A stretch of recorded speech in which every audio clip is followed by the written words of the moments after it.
£2 billion agricultural budget, 81% of that goes directly into farmers' pockets. We're doing not very much, so I'm going to offend anybody in landowning. I have to be careful with some of my comments. However, about 10 years ago, we had something called set aside. And landowners thought that was mad. Foresters thought that was really mad. People in the countryside thought that was also mad. And yet you managed to achieve 9% set aside without actually changing the budget. The total spend, you just allocated it differently. What's interesting from my perspective is actually when set aside came out, I had several tenanted farmers who were saying, actually, we really don't want to farm that land. So some of it actually ended up going back to the landlord. And I think there's a lot of land out there that farmers don't want to farm, and yet the system doesn't entirely help them to do that. And I think we can achieve this figure without actually increasing the total spend. It's just a question of how that money is spent. So I'd ask you to look at that quite carefully. Because actually you did it. You managed to achieve 9% set aside without anything happening to the budget. It was just how the budget is carved up. The other area to make a suggestion to, in terms of an observation, 30% of the land in England has a landlord-tenant relationship. And from the tenant's perspective, who's the farmer, they actually have usually no interest in trees from their tenancy arrangement. Actually, the trees are the landlords. So once a tree gets beyond a certain size, it becomes a landlord's. Therefore, why should a tenant be interested in trees from their perspective? From the landlord's side, they would say, well, actually, the tenant's got the land, I actually haven't got the land. And so there's a bit of an issue for some, for more enlightened estates. I think actually those relationships work well, but there's a lot where the relationships don't work very well. Okay, quite wide ranging there. Sarah, any thoughts on that? Is this working? Yes. Gadget, great, that's good. I mean, I think there's a very big debate there around the incentives or the perverse incentives that the way the Common Agricultural Policy currently operates, that how those determine or drive people's attitudes to land and how they use it. You know, I don't think anybody's talking about going back to things like set aside. I don't think that's what you were saying. It was an illustration of how you can work within existing systems. And I think, you know, if you're truly looking long term, then I'm sure Owen Patterson, if he were here today, would say his ambition is to dismantle some of those perverse incentives around the Common Agricultural Policy, so that actually you remove those from the choices that people make about how they use land, and particularly less productive land. But that is going to be, I think we're seeing in the current round of discussions on Common Agricultural Policy reform, that's going to be a long-term ambition, because that kind of radical thinking isn't on the table at the moment, but we need to chip away at it. I think when you start thinking about how do you use existing pots of money, then of course the Common Agricultural Policy has a second pot of money, which is the Rural Development Programme. And when I was listening to what Stuart was saying, then money is the lubricant. The question for me was, how can you use what lubricant we've got there in the most productive and creative ways to deliver the benefits that government money can deliver? And how do you look at that? And then that was a little bit, I think, what Sue was saying. You look at it in the context of multiple benefits and try and get things acting together. And I don't believe that we currently have a rural development programme that operates in that way, and I do think we've got a big opportunity to try and think a little bit more creatively about that. And there are lots of different things that you could do with that money, but there will be, I think, some really hard choices that people in this room, I think, could give us some insights into on how you could really best use that to drive all of the wide range of actions that and direction of travel that the panel's report was advocating. Okay, thank you. I'll come on to that wider point in a minute. Can I just ask the other members of the panel, first of all, about this idea of perverse incentives? and what kind of a problem that is in the industry at the moment. And if you'd like to pick up on any of the points that were raised there by Graham and John, maybe the tenant-landlord relationship as well. Maybe you've got something to say about it. Yeah, I'll talk about that. So the single farm payment, the common agricultural policy, yes, is barking mad. It is, yes. But that's what we have, and just what Sarah's saying, and it's completely divorced from forestry. I think I recognise what you're trying to do and look at integrated land management, and I would support that, but hopefully it will happen in my lifetime. I think there are some movements towards looking at land in agriculture which is not ideal for farming, could it be left for wildlife, and maybe planting trees in it is an option, but not in the next round, I don't think. In terms of, but equally, your point was about money, and I think there's shed loads of money. At the moment, the government's throwing loads of money at rural growth networks in deprived rural areas. We just saw a chart up there that showed lots of woodland in deprived rural areas, but it's going to business parks and capital here, capital there, but trees don't even feature in that tree industry.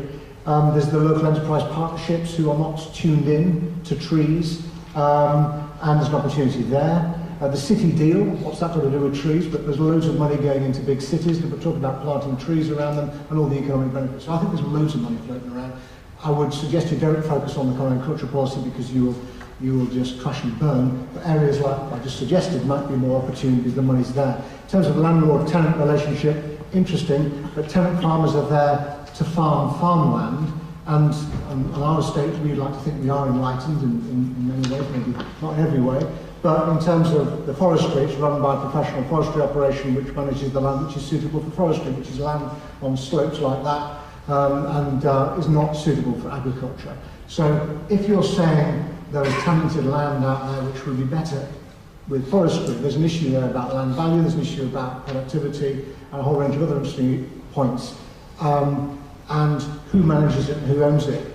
Again, I think interesting question. Around the edge there might be some opportunities, but in terms of what's going on at the moment, I don't see any major opportunities in that particular area. So.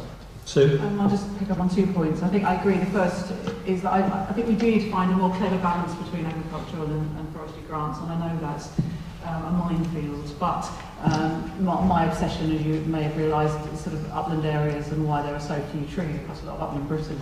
And upland sheep farming is supported 140%. 140% of farm income comes from grants. That means that, it runs at complete loss. Sheep farming contributes very little, I'm afraid to say, to food security. So I do think we need to find a vision that continues sheep farming but also weaves in trees. And secondly, I think on the point about money, there is lots of money being spent. I completely agree with John. The key is to fight for our fair share. And that means we need to do increasingly sophisticated lobbying, government affairs work. It also means that we need to mobilise the public. And I think we saw last year how the public can be mobilised, sometimes for the wrong reasons or they're in the wrong way. But if you mobilise public interest, you will get political interest, and a fairer share of the cake will be, I think, found. Stuart? Just very quick add a thing to that. I agree there are pots of money there that can be captured, some are quite significant. I think at the end of the day there was always plenty of other people who were trying to capture those pots of money for other things, and generally they're entrenched interests. You have things like the Regional Growth Fund, where 20% of the cash there, I understand, is ring-fenced carbon money. So there's an opportunity for us to play in there, but at the same time there will be wind farm, there will be all sorts of other renewable energy developments in there. We'll then take that into CAP.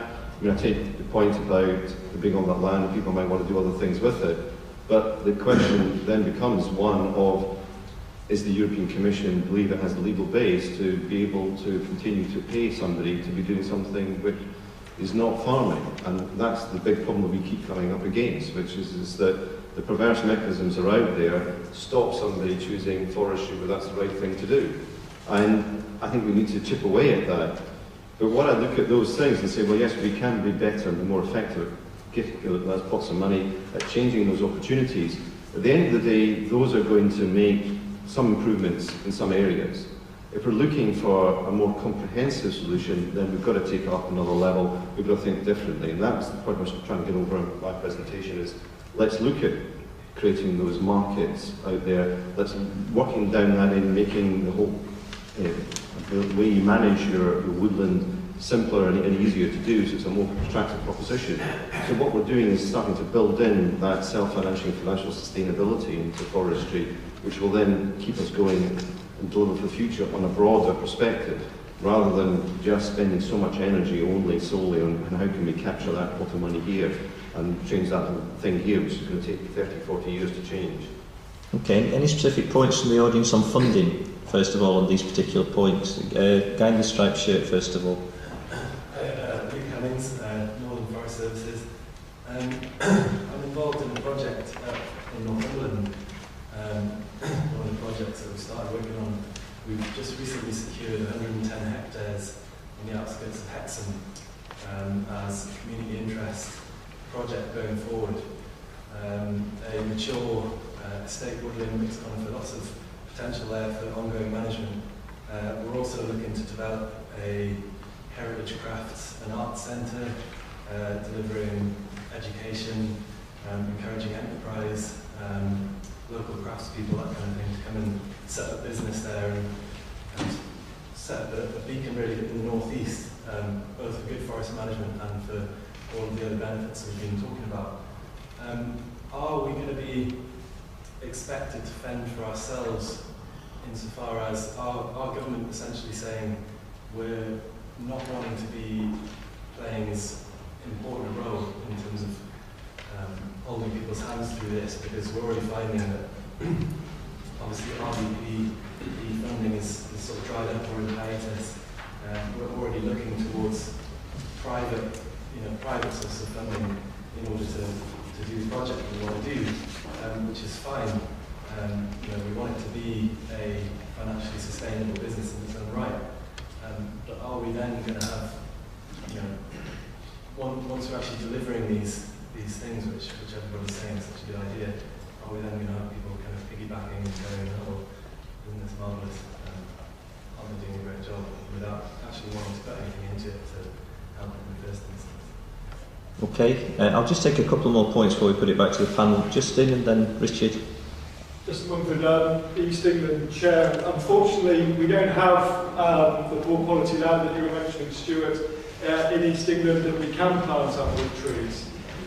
When I meet clients have to look at planting trees in comparison to agriculture, and tree planting has to offer values and opportunities equal to that of agriculture. One point I'd like to ask the panel though is, do they think that carbon could be the successful, that it could be and offer the value to new woodland creation? And take a question from Richard, then we'll put it back to the panel. It's dovetails in. One comment I'd like to make, so we've got a lovely sneak about inland horse in the Highlands, we saw that. I think it was right by Why do you not deliver farmers' advice to farmers for cost compliance? And one of the elements of woodland creation, the feedback I get is twofold. One, if you plant woodland on farmland, you half the value of farmland.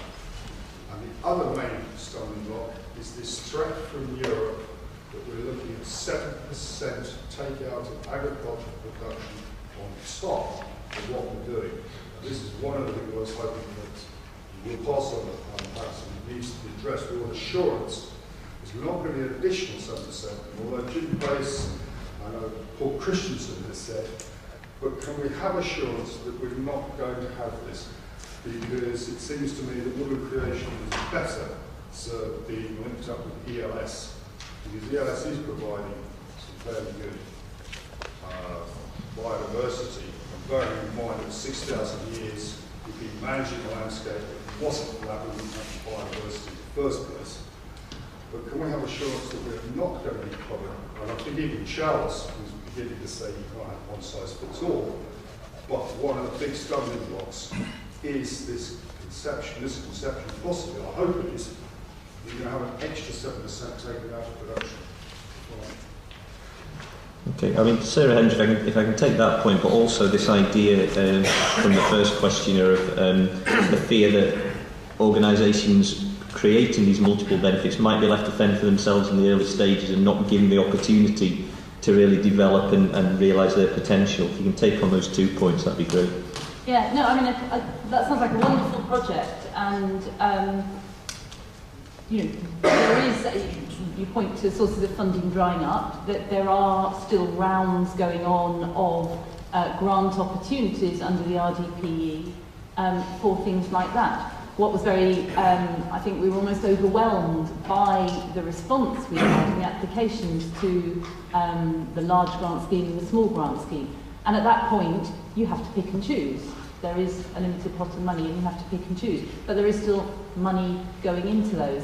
I think, you know, there's no intention, I suppose, to leave people deliberately to fend for themselves, but the hard fact is you're going to have to make those choices, and so the ones that don't get the funding might have been quite good projects, but actually they haven't you know, scored as highly or proved themselves in the same way.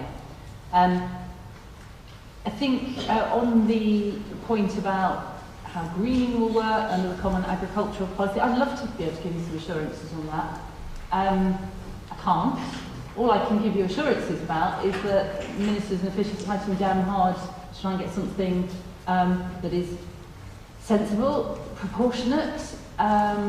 We'd like to remove the uncertainty about it. I can't do that here today either. But it's absolutely the thing that at the moment is sort of at the top of all the discussions about, the internal discussions about Common Agricultural Policy with ministers, and it's the thing that is on every sort of meeting agenda that they go to in Brussels. So they are absolutely aware of what you're saying. Okay, and if I can pick up on maybe the carbon point as well, maybe Stuart and Sue, you know, are we realising the value of carbon? You touched on it a little bit, Stuart. Are we doing as much as we can at the moment, and what can practically be done? I mean, Justin's question, his initial point was very interesting, because I think it's important to try to say there's a two-track element to all of this. I mean, one track is that there are funding mechanisms out there, and there are reverse mechanisms like CAP, which make it harder to do forestry. So you've got to work with that, and government will have a role in terms of supporting forestry, planting in the east of England the same way in the north. The point I was making is that actually in the north you can deliver different types of planting much cheaper, but we don't do that at the moment because it's not given the same priority as some of the benefits which are allocated to somewhere which may take place in the Midlands, for example, which has a strong case, but it's not the only case out there. So government needs to act on that, but I'm sort of reiterating that the key point I'm trying to make is how, if all we do is chase that money, we always do try and find these long, slow mechanisms to try and make a difference, we'll fail to do two things. One is to make a fundamental difference, and it's only ever going to be a small slice of the sector we engage with. And a lot of those things are focused around the sort of new planting site. But what about all the existing woodland we have? How do we come up with mechanisms which support that? And carbon, I think, is the one thing which is interesting there. Again, it's been looked at very much as a new planting issue. Can it be expanded out to be creating a carbon market around activities taking place in woodland management? I think these things are possible. I do feel it needs government to come up with some sort of regulatory mechanism. But I also think it's vitally important that they then look at the woodland as an active ecosystem which is providing products which may, what they do in case it would, have a carbon benefit which goes beyond the woodland.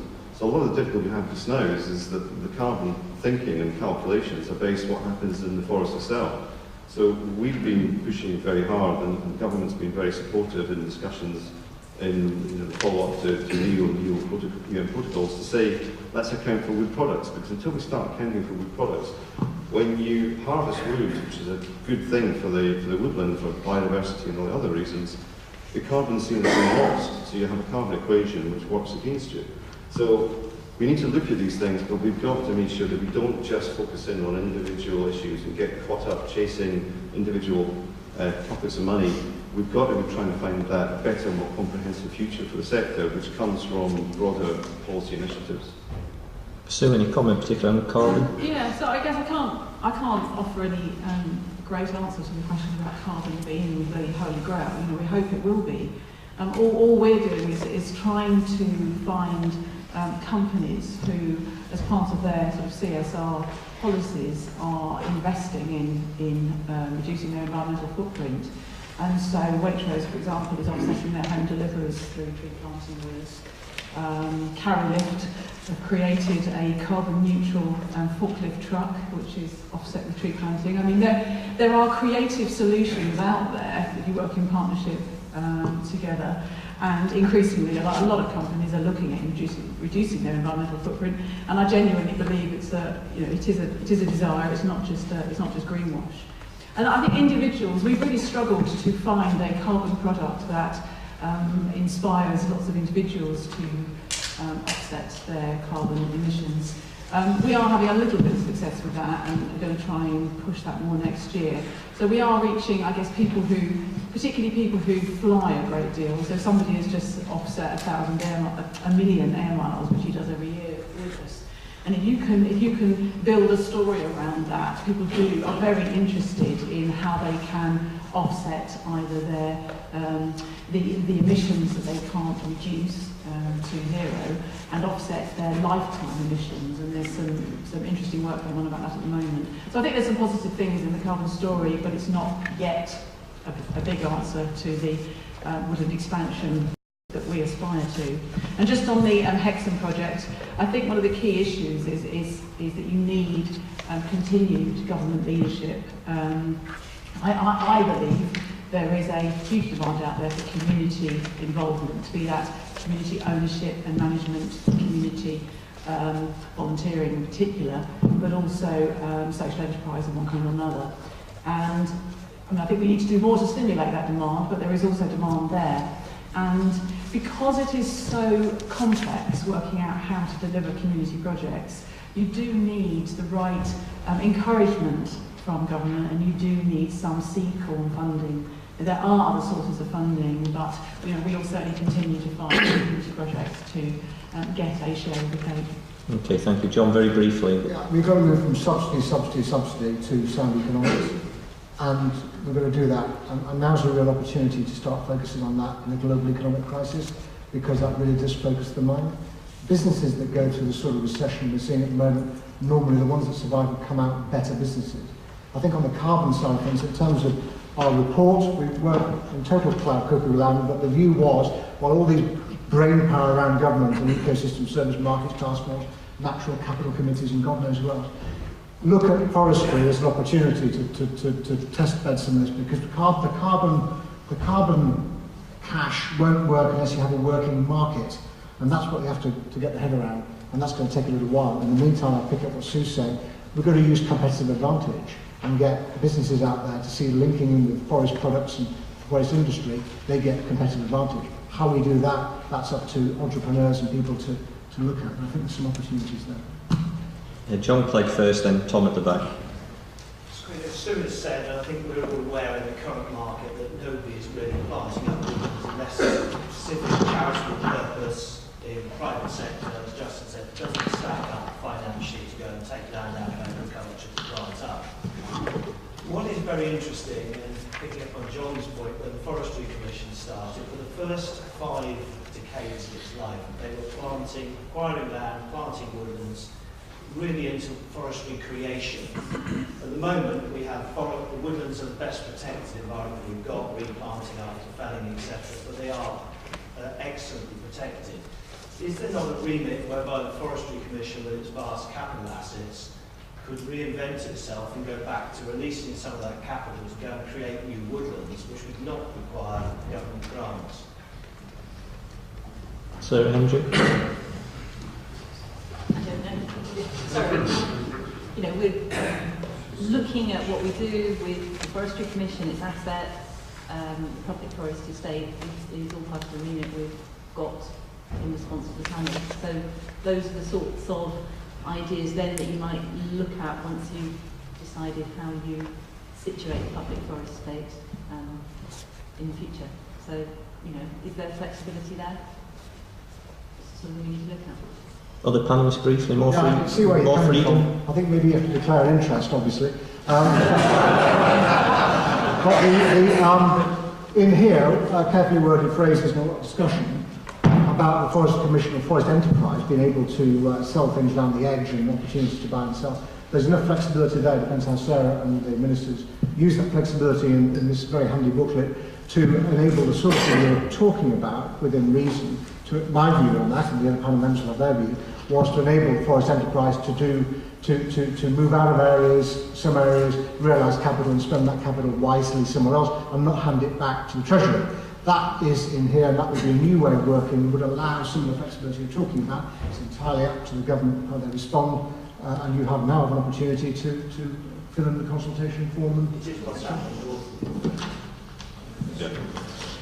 I mean, is it realistic to get a policy framework that is outside the electoral cycle, given that a new government will always want to come in with new ideas and new policies, and they seem to be different from that other lot? You know, what can practically be done to actually move towards that position? If I answer the previous point, John probably didn't hear elsewhere had said, well, it's happening north of the border, so could it happen south of the border as well? I think that was the point I was going to make, is that where it is happening north of the border, it's very much about saying there is a significant resource there and we can recycle that capital. But there, it's very much about saying what is the private sector or market forces really struggling to deliver, and how is it that you're then characterising the nature of the forest which government owns. And it's very much about saying government isn't in the business of producing wood, so it's selling commercial forests and then reinvesting in trials and non-commercial activity, particularly to deliver access issues and things like that. So that's certainly something that we considered within the panel, like about repositioning essentially the government's ownership to be able to achieve that. But what happens in practice is generally the value of the land that you're selling is significantly less per hectare than the value of the land you're purchasing because of the issues that you're trying to address, and therefore you're not. It's hard to then sometimes deliver some of the volumes of land that you're looking for.